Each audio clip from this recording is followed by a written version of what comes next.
The state representative who's facing pressure to resign over sexual harassment allegations now says that he is a victim. Democrat Steve Lebsock of Thornton gave a tearful interview this morning saying that he got caught up in the Me Too movement. The women accusing him of lewd behavior, including his Democratic colleague, Representative Faith Winter, might suggest that it is because he too engaged in sexual harassment. People in Colorado and people in the United States have their due process. There's been a number of folks asking for my resignation without the opportunity for me to even tell my side. Lebsock has promised an enlightening revelation by the end of the month. He claimed today that an anonymous person text messaged him to blackmail him into resigning, promising a consulting job if he would leave the legislature quickly. I'm not sure if I can work in this hostile work environment, but I also believe in telling the truth. And we're going to get down to the bottom of it and find out why I'm being coerced and why I'm being blackmailed to resign. So while Lebsock wages his one-man campaign of redemption or revenge against his party leadership who's forcing him out or something like that, other Democrats and their allies are now rallying around House Speaker Crisanta Duran, telling journalists to stop asking questions about why Duran promoted Lebsock after the House Speaker knew about those allegations. The Aurora Sentinel newspaper is calling for her resignation over that decision. The Colorado Coalition Against Sexual Assault said that journalists' criticism of Duran is standing in the way of meaningful cultural change necessary to support survivors, hold offenders accountable, and create safer communities. We asked the Colorado Coalition Against Sexual Assault if it supported Speaker Duran's decision to promote Lebsock into a position of power over his alleged victims' legislation. The coalition did not directly answer our question. Longmont will pay residents of a subsidized housing apartment complex because their homes were searched by police without warrants last May.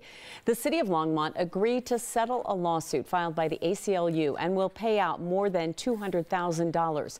9 News reporter Marshall Zellinger is in Longmont, where the mayor and public safety chief just announced this settlement. Marshall, months after your initial reporting, the city is finally saying these searches, they were illegal. Kim, we covered this extensively in June after a tenant told us that her low-income apartment unit was going to be searched with Longmont police canines. At the time, the police chief told me that his officers did nothing wrong. Then an investigation began, and now with today's settlement, it's clear that the city is saying its officers did do something wrong. 4 residents who live at the Suites, which is that low-income apartment complex in Longmont, they're being awarded $210,000 as part of a settlement with the city of Longmont. This prevents a lawsuit from those searches that happened in May with the management of the housing authority and Longmont police officers using canines to look for drugs. It was supposed to happen again in June, but an alert resident alerted us. The police chief, who did not know about the searches at the time, told us his officers never went into any unit without consent and that it was for training purposes. Today, the chief admits he was wrong, but stopped short of saying any of his officers did anything illegal. You know, in the illegal, I'm not 100%. I don't think it was illegal. I think there was misconduct. I think there were issues by in terms of what our officers did or should have done or didn't do.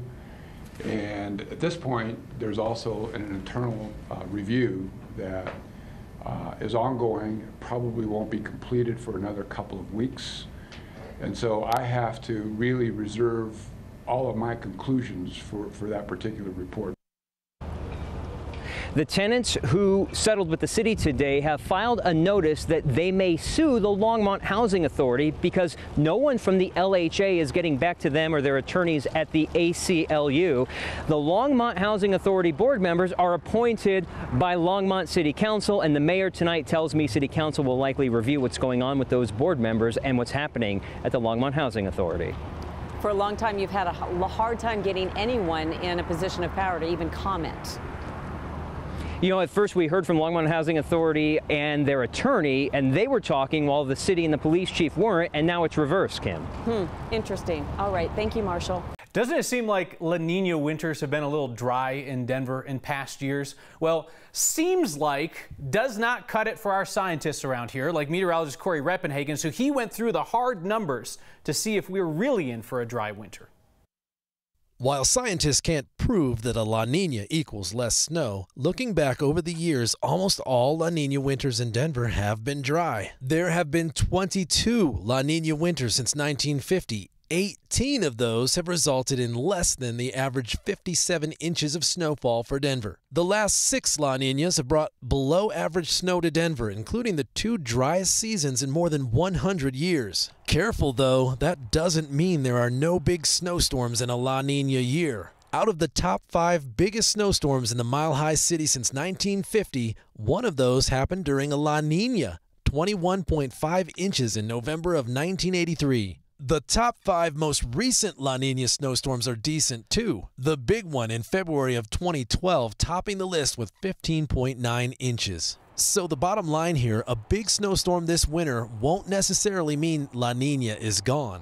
All of these years with a few big individual storms still ended up being below average for the entire season. This stuff is more than just interesting. You can actually use this data to say that there is a higher probability that Denver will get less than 57 inches of snow once again this year. I'm meteorologist Corey Reppenhagen for Next. Science. That data is just the official weather station in Denver. You know, it was at Stapleton Airport, now it's out at DIA. And that's important, Corey says, because the mountains, even the foothills, there's a lot less data to go through. And they do know that La Niña has a less consistent impact up there. There's an interesting development in DIA's search for new voices for the airport train. One of the current voices, former Broncos announcer Alan Roach, is pleading to keep the gig. He's announcing for the Minnesota Vikings now, but he still lives here. And the man whose voice has graced the Super Bowl and the Olympics says the train is a one-of-a-kind honor. I get more communication from people regarding the train than anything else that I do. There's millions and millions of people that go through there. So the honor that it is to be the voice of Denver that welcomes people here is amazing. And it's something I do not want to go away. Alan says he will join the open competition of local media personalities competing to voice the train. We still think Kim Christensen should replace Adele. Watch this space for updates on our DIA train campaign. 420 rally organizers may have to fight 420 times to get a permit in Civic Center Park. Today, for the second time this year, the organizers of the downtown pot party were denied a permit, and that denial goes through 2020. 420 rally organizers said they cleaned up Civic Center Park last year, but Halo video provided by the city showed us otherwise. Before organizers gave up this joint, they're appealing again, and they're challenging the city to not give a permit to another pot-minded party, saying it would violate their trademark related to pot. Well, that's awkward for Euflora, the pot company camping outside to be the first to get the permit. But now the city says no one is allowed to stay overnight. The city will issue the April 20th permit for Civic Center Park on Tuesday. You can start lining up outside the Webb building at 12:01 Tuesday morning.